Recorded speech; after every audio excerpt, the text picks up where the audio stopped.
question. Well, I heard that stolen money donated to a yeshiva can harmfully affect the learning of the Talmidim. I was under the impression that this had to do with the transfer of a cursed Parnassah. For sure, it's going to affect one's own children. So let's split this explanation into if somebody, for example, does not pay what is it, taxes or something, like the tax evasion, something like all the shady deals. He charges interest, pay interest, this and that, all these things, right? So he's going to, and then from this money, earn money, right? He does not have any other money. He would pay for children's education. Don't be surprised why children are going to turn bad. You understand? Because it was paying for stolen money. That's the thing. But if somebody gives them the money to yeshiva, it's not necessarily it's going to affect. Why? Maybe they're going to take this money and pay this guy, the cleaning guy, for they were sure that they owe him for 3 months now. So they take your money, wherever you donate, and give to this guy, right? Or use it on I don't know, on restroom supplies. Right? They also need to buy toothpaste for the yeshiva bochurim, right? Or I don't know, soap, something, right? Fix the roof or something. So it's not necessarily is going to be like applied to the what is it, to the education.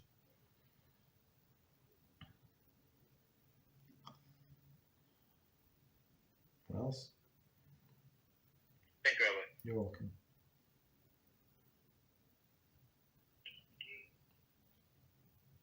So the money. Sorry. I just want to add. I think I understand where the person is coming from. There's the holiness of the money is transfer.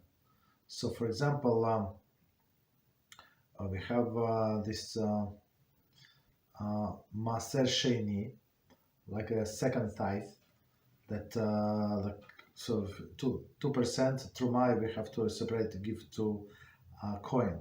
Then 10% Maaser Rishon you give to Levi, and then after that you separate another 10%, and it's Maaser Sheni, right? Second Maaser, even though it's not, it's third, but second. Maaser Sheni. So from this, in 4 years, right? In 4 years out of 7 years cycle. So I think. One first, second, fourth, and fifth.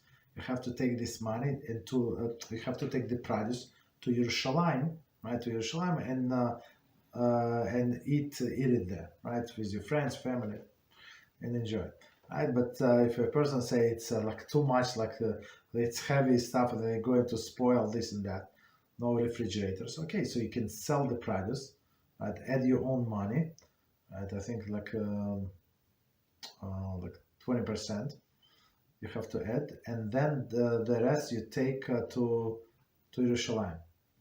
You understand? So this holiness from this food actually transfer into the money. So you cannot do with this money whatever you want, right? It must be like separate money.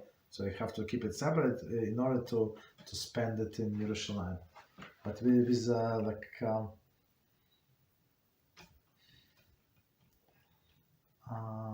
but with the curse does not work this way. I mean, the only thing that comes to my mind is it says that the money for the sale of the dog. So meaning if somebody took a dog, right, and exchange it to a sheep, so he's not allowed to bring the sheep to Yerushalayim. But if they sold the dog and take the money and bought the sheep, there is no problem.